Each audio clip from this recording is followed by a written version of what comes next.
Hi friends, welcome back to our channel Ashu Reddy.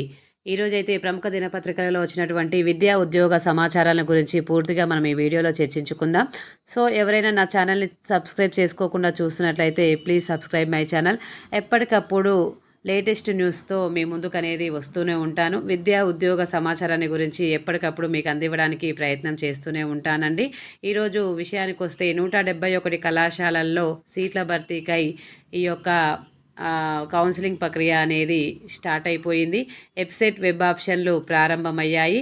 EWS quota కింద ఉన్నటువంటి సీట్ల వివరాలను గురించి మనం ఈ యొక్క సమాచారాన్ని గురించి తెలుసుకుందాం. రాష్ట్రంలో ఈసారి 171 ప్రభుత్వ ప్రైవేట్ ఇంజనీరింగ్ కళాశాలల్లో 1.14 లక్షలకు పైగా బీటెక్ సీట్లు అనేది ఉన్నాయి. ఈ మేరకు విద్యాశాఖ అనేది లెక్కలు తేల్చింది. వెబ్సైట్ వెబ్ ఆప్షన్ల ప్రక్రియ అనేది ఆదివారం సాయంత్రం 6 గంటల సమయంలో ప్రారంభమైంది.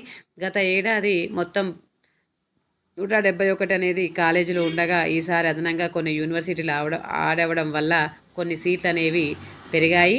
సో బీటెక్ అభ్యర్థులు ఎవరైనా ఉంటే ఈ యొక్క వెబ్ ఆప్షన్లను ఉపయోగించుకొని వెబ్ ఆప్షన్లలో పాల్గొనండి. అదేవిధంగా మరొక ఉద్యోగ సమాచారాన్ని గురించి వచ్చినట్లయితే రైల్వే పోస్టులకు సంబంధించినటువంటి ఈ యొక్క సమాచారం. టెక్నీషియన్ పోస్టుల కోసమై రైల్వే రిక్రూట్మెంట్ బోర్డుల ప్రకటన వెలువడింది. దేశవ్యాప్తంగా ఉన్నటువంటి 6,238 ఖాళీలు. వీటిలో గ్రేడ్ 3లోని 5,055 పోస్టులకు గాను 10వ తరగతి తర్వాత నిర్దేశిత ట్రేడుల్లో ఐటీఐ పూర్తి చేసుకున్న వారనేది ఉద్యోగాల కోసమే ప్రయత్నించవచ్చు. గ్రేడ్ 1 ఖాళీలకు డిప్లొమా, బీఎస్సీ, బీటెక్ వాళ్ళు దరఖాస్తు చేసుకోవచ్చు. పరీక్షలలో ప్రతిభ ఆధారంగా ఈ యొక్క నియామకాలు అనేది ఉంటాయి. గత సంవత్సరమే 2 సార్లు టెక్నీషియన్ గ్రేడ్ 1, గ్రేడ్ 2కు సంబంధించినటువంటి పోస్టులకు సంబంధించినటువంటి నోటిఫికేషన్ అనేది వెలువడింది. మళ్ళీ ఈ యొక్క నోటిఫికేషన్ రావడం అనేది మంచి పరిణామంగా చెప్పుకోవచ్చు. ఎవరైనా ఇంట్రెస్ట్ ఉన్నటువంటి అభ్యర్థులు ఎవరైనా ఉంటే ఈ అవకాశాన్ని ఉపయోగించుకోండి. అదేవిధంగా మరొక కేంద్ర ప్రభుత్వ శాఖల్లోకి సంబంధించిన ఉద్యోగాల నోటిఫికేషన్ 1340 జేఈ కొలువులకు ఈ యొక్క నోటిఫికేషన్ అనేది విడుదల అయ్యింది.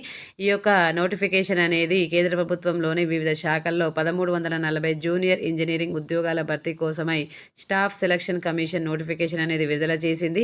సివిల్, మెకానికల్, ఎలక్ట్రికల్ బ్రాంచుల్లో డిప్లొమా ఇంజనీరింగ్ చదివిన వారికి ఇది మంచి అవకాశం. నియామక పరీక్షల్లో మెరుగైన మార్కులతో ఈ యొక్క ఉద్యోగాన్ని అనేది సంపాదించుకోవచ్చు. అదేవిధంగా ఈ యొక్క పరీక్ష యొక్క దరఖాస్తు విధానము, అర్హత, అదేవిధంగా గడువు, అదేవిధంగా ఈ యొక్క పరీక్షకు సంబంధించినటువంటి పూర్తి వివరాలు ఈ యొక్క పత్రికా ప్రకటనలో పూర్తిగా ఇవ్వడం జరిగింది.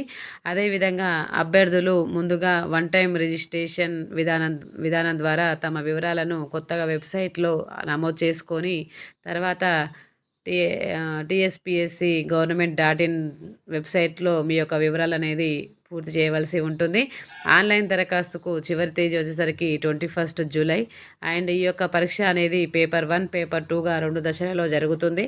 పేపర్ 1లో క్వాలిఫై అయిన వారు పేపర్ 2 అనేది రాయవలసి ఉంటుంది. ఈ యొక్క పూర్తి సమాచారం అనేది ఈ యొక్క పత్రికా ప్రకటనలో వెలువడింది. దీనికి సంబంధించినటువంటి మీకు ఏమైనా డౌట్స్ ఉంటే నాకు కామెంట్ బాక్స్లో కామెంట్ చేయండి, నేను మళ్ళీ అందిస్తాను. అదేవిధంగా మరొక సమాచారాన్ని గురించి వస్తే అంగన్వాడీ నియామకాలకు రోస్టర్ ఖరారుకు కమిటీ. ఆదివాసీ గిరిజన ప్రాంతాల్లో అంగన్వాడీ సిబ్బంది నియామకాల్లో స్థానికులకే అవకాశం కల్పించేలా ప్రత్యేక రోస్టర్ పాయింట్ను ఖరారు చేసేందుకు శిశు సంక్షేమ శాఖ మంత్రి సీతక్క గారు కమిటీని నియమించారు. ఈ యొక్క ముఖ్య ఉద్దేశము ఏమిటంటే ఈ నివేదిక ఆధారంగా ప్రభుత్వము రోస్టర్ పాయింట్లను అనేది ఖరారు చేసింది. జీవో నెంబర్ 3 రద్దు చేసిన నేపథ్యంలో ఏజెన్సీ ప్రాంతాల్లో మాతృభాష బోధన చేయాలంటే స్థానికులకే ఉద్యోగ అవకాశాలు కల్పించాల్సి అనేది ఉంటుంది. స్థానికులకే ఉద్యోగాలు కల్పించడం వల్ల వారికి సంబంధించినటువంటి మాతృభాషలో బోధన అనేది చేయడానికి వీలుంటుంది. సో ఇది ఎవరైనా అక్కడ సంబంధించినటువంటి నోటిఫికేషన్ అనేది త్వరలో వెలువడుంది. సో ఫ్రెండ్స్, ఈ వీడియో మీకు ఖచ్చితంగా హెల్ప్ అవుతుందని భావిస్తున్నాను.